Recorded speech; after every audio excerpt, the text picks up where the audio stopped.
आज साखाबाई गेलता song shooting साठी। साखाबाईचा शूट होता किरण वरठा लक्ष्मी सातवी सोबत। शूटिंगचे वेळेस ओढी मजा केली गाणा ओढा धमाकेदार झाला आहे। या गाणा कोणाचा आहे, गाणा कवा यायचा आहे, चला पुढे नागा। चला तो मंगा सक्ती रोटी कॅची खोटी स्वागत आहे आपल्या साखाबाईच्या धमाकेदार अशा व्हिडिओ मध्ये। आज मला जायचा होता एका गाण्याच्या शूट साठी। मेहन पण मस्त बायकी तयारी केली। जयाबाईला तसं आम्ही पण खोटीच नाही केली। पेट्रोल पंपाजवळ आलो, पहिल्या गाडीला खुश केला। विक्रमगडला आलो, विक्रमगडची डायरेक्ट निघालो डहाणू रोड। गडदे सोडला, दादळा सोडला, मध्ये ज्या गाव आहे ते आम्ही सोडला। एकदाच येऊन पोहोचलो जथा आम्हाला पोहोचायचा होता आपले लोकेशन वर, त्या म्हणजे खडकीला। जे मित्रांना आम्हाला सॉन्ग शूटिंग साठी बोलवला होता ते मित्राला फोन केला। सांग जरा टाइम लागल त्यासाठी अथ आम्ही त्यांची वाट पाहत होतो। हडीभर तावत सगळं जण आलं। अंजून ते हिरोईनी याच्या होत्या त्यासाठी अथ परत त्यांची वाट पाहायला गेलो होतो। सगळी कलाकार आली तसं आलो ये लोकेशन वर। सॉन्ग शूटिंगची स्टार्टिंग आपली अथूनची सुरू झाली। पहिला सीन होता किरण दादाना लक्ष्मी सातवीचा। या अँगलने ते अँगलने इकूनशी तिकूनशी इकून बरंच सीन घेतलं। माझा तर रोल अजून याचा होता। त्याचे करता इकडं आमची जेजेबाईशी जरा मस्ती चालू होती।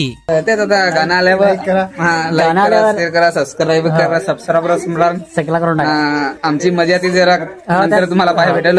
पण आता किरणदाचा रोल खपला। मंगा होता अर्चनाताईचा रोल। काय खतरनाक अर्चनाताईने ऍक्टिंग केले वा। ये बंगल्याशी जोडा मला सीन घ्यायचं होतं, थोडा मी ते सीन घेतलं। मंगा आम्ही अतूनशी निघालो दुसऱ्या लोकेशन वर जाया। गाडी काढली, निघालो ये लोकेशन वर आलो। या लोकेशन काय आवडला नाही त्यासाठी दुसऱ्या लोकेशन वर जाया निघालो। मंगा आम्ही आलो ये लोकेशन वर। आता आपल्याला ज्या काय शूट करायचं आहे ते आता शूट करायचं आहे। आता रोल होता, आता सीन होता तो म्हणजे आपल्या साखाबाईचा। माना तर वाटतच नाही होता का मी पहिल्यांदा ऍक्टिंग करीत होता। तसा तर मी बरेच वेळा चुकत होतो, पण कॅमेरामॅननी किरणदान माझ्याकडून ऍक्टिंग करून घेतली। ऍक्टिंग करून भंगवला। लागली भूक तशी सगळे जण आम्ही बसलो जेवण कराया। सगळ्यांचा जेवण बेवण झाला तशी परत आम्ही शूटिंग चालू केली। इकडे जेजेबाईचे एक दोन सीन शूट करायचं होतं, इकडे किरणदाचा रोल होता। ये घराची सगळी झाली शूटिंग कम्प्लीट तशी आम्ही परत निघालो आपल्या पहिल्याच लोकेशन वर जाया। अथलं आमचं काही सीन घ्यायचं राहिलं तर पहिला सांग थंडा पेन घेऊ, मंगा सांग शूटिंग चालू करू। थंबनेल साठी सगळ्यांचे एक दोन फोटो घेतलं। पॅकअप करता रात्रीचे वाजलं 8। अशी झाली आमची गाण्याची शूटिंग कम्प्लीट। चला तर मग आजचा व्हिडिओ आवडला हवा तर साखाबाईला फॉलो करून टाका।